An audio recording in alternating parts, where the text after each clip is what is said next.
You're listening to A Slice of Therapy with me, Alun Parry.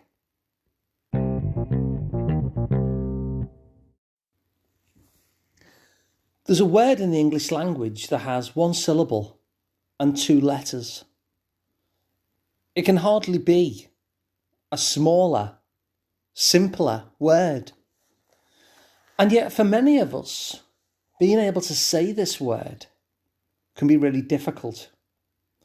And moreover, our inability to say the word shapes our life in really fundamental ways, decides really how we even live our lives. To put it another way, it kind of decides whether we live our lives. Is our life devoted to what we want to be doing? Or are we kind of an accessory to everybody else's lives, doing the things that everybody else wants? And so it's a very powerful word. Its power and its impact transforms its size. And of course, that word is no. And for many of us, it's a very difficult word to say for a whole host of reasons. When we dare to say no, we'll likely have some sort of story in our mind as to what that means about us, what that means about the consequences of saying no. And all of that will make a great deal of sense once we unpack it as to why it feels so hard to say no, in terms of what those potential consequences are. Either whether that be conflict, which might feel scary because of your history, or it might be, what does that mean about you in the eyes of other people if you're the kind of person who says no to them? So there'll be all these kind of stories attached to it. But in this podcast episode, what I wanted to look at is 3 things about no, which I think might be useful for you to hold in mind. The first one is what it means. The second one is what it costs. And the third one is how it feels. So let's take them in turn. What it means, what it costs, and how it feels. So what does no actually mean? Now, on the face of it, it looks like a straightforward rejection or a denial. But what no actually means when people say no is that there is a need that prevents them from saying yes. You see, people typically like to contribute. But where no comes in, what that actually means is that there is some need of your own that's getting in the way of yes. So it doesn't mean that the person who's saying no is selfish or mean or any of these stories we can sometimes make up. It simply means that there is a need of your own that is getting in the way of saying yes. And so this is why saying no becomes a powerful thing. That a refusal to say no also becomes a powerful thing, because what no is actually about at its core is whether you deserve to meet your needs, whether you deserve to have your needs honoured and met. It means as well whether everybody else's needs are somehow more important than yours, and why would that be? And so when we don't say no, it's actually a denial of ourselves. It's a way of saying to the world, my needs don't matter. And so it's important to understand that that's what no actually means, that no simply means not a rejection of the other person, not a denial, not any kind of meanness at all, but that there is a need of your own that stands in the way of you saying yes And your needs are really important. In terms of what no costs, well, I remember in my late teens studying economics at school. And one of the things that they had as a model in economics was this idea of guns versus butter. And this was a very simple model of guns versus butter, because what they were trying to teach us in very basic terms, but it's a classic economic thing, is that any society can either spend its money on guns, weapons, or butter, food. And if you spent a whole chunk of resources on weapons, that was a chunk of resources that you couldn't spend on food. And vice versa. If you spent everything on food, you'd have no weapons. And what they were trying to teach us there was this idea within economics, but within life as well, which is called opportunity cost. In other words, if I spend all my resources on butter, it has cost me the opportunity to spend anything at all on guns. Now, in life, we're saying no all the time. Even a person who finds it very difficult to say no, and in fact never does, is always saying no every time that we say yes.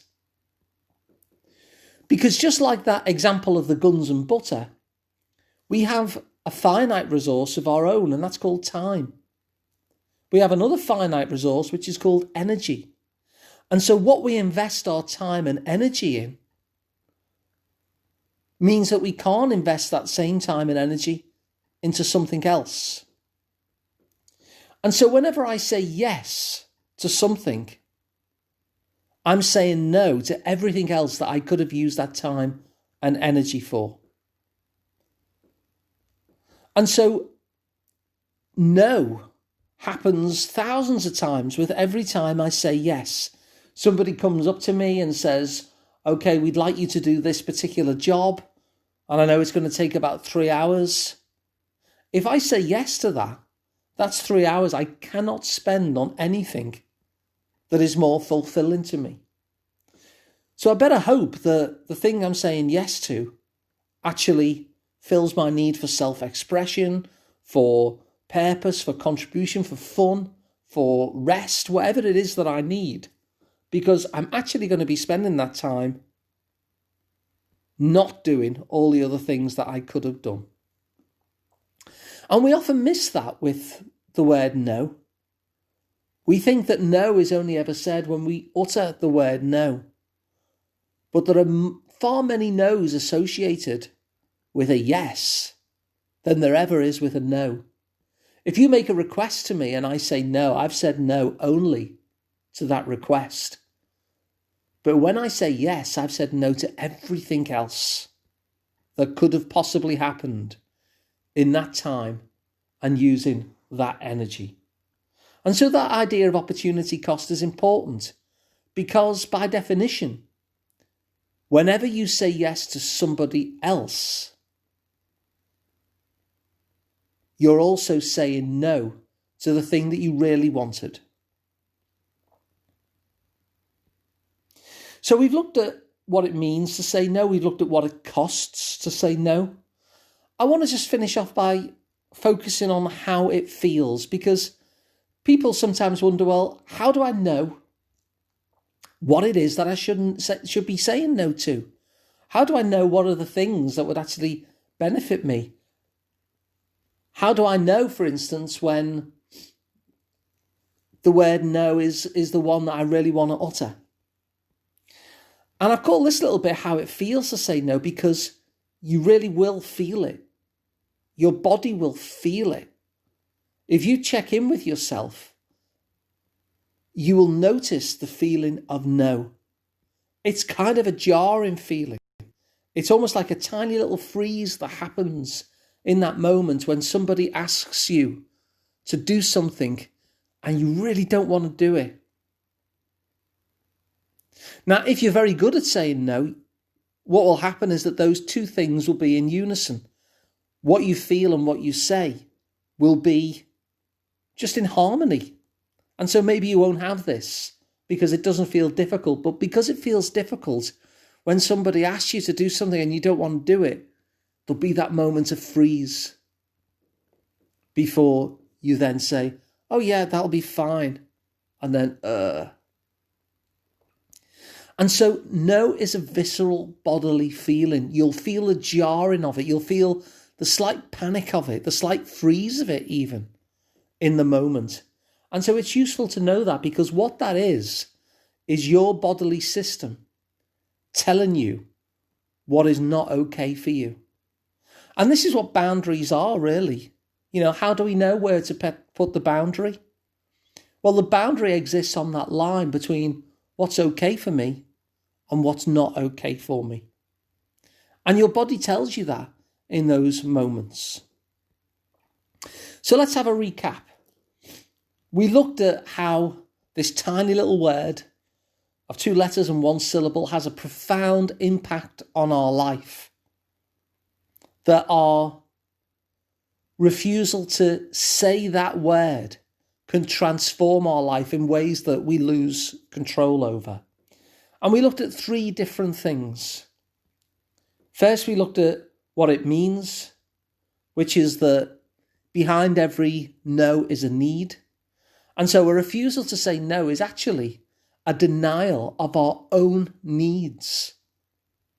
And that's pretty important, isn't it? Because if we're not allowed the things we need, then that is a pretty profound thing. Secondly, we looked at how it costs and what it costs, and how when we say no, it's only one no, but when we say yes, it's an infinite number of no's. All the other things that we could have used that time for becomes an opportunity cost, just like the guns and butter. And finally, we checked in with how it feels, because our boundaries are basically that line between what's okay with me and what's not okay with me. And when somebody asks you to do something that you don't want to do, your body will respond. You will feel it. And you will notice that this thing that's being asked of you, whether you believe that you should, whether you're worried about the consequences in some way, your body is screaming at you to say no. And if you check in with it, you'll notice. And so I hope you found this useful, because it's a really rich topic, isn't it? The idea of how to say no and what it means to say no. And it has a huge transformative effect on life. So I hope it's been useful to contemplate it. And if it has, please share the episode so other people can get some use out of it as well. If you'd like to work with me directly, I'm Alun Parry. You can find out more at liverpoolpsychotherapy.co.uk. And of course, don't worry if you're not based where I'm based, because I work online as well. So you don't have to be local.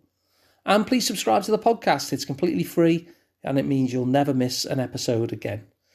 So as ever, thanks for listening, and I'll see you again on the next one.